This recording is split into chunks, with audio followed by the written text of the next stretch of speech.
રાજકોટમાં પોલીસ વિભાગના કર્મચારી સાગરભાઈ હંસરાજભાઈ ઝાપડિયાએ ખેડૂતો સાથે અન્યાય થતો હોવાનો આક્ષેપ કરીને 7 મહિના પહેલા જ પોલીસ વિભાગમાંથી રાજીનામું આપી દીધું હોવાનો દાવો કર્યો છે। આમ છતાં તેમનું રાજીનામું ગ્રામ્ય એસપી દ્વારા હજુ સુધી સ્વીકારવામાં નથી આવ્યું તેવું તેમનું કહેવું છે।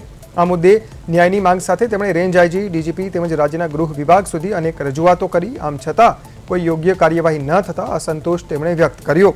मीडिया समक्ष पोतानी व्यथा रजू करती वखते तेमणे ग्राम्य एसपी पर आक्षेपो कर्या।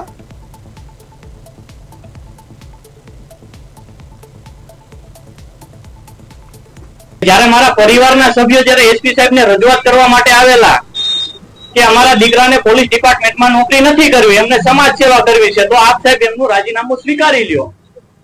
તો ખરેખર મને ન્યાય આપીને મારું રાજીનામું સ્વીકારવું જોઈએ।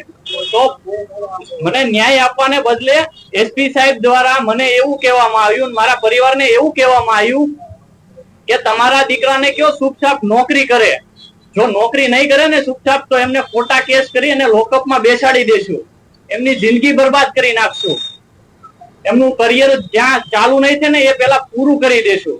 હવે વિચાર કરો, જે રક્ષક છે, જે ખાખી પહેરે છે અને ખાખી જો હણશે તો આમ જનતાનું શું થશે?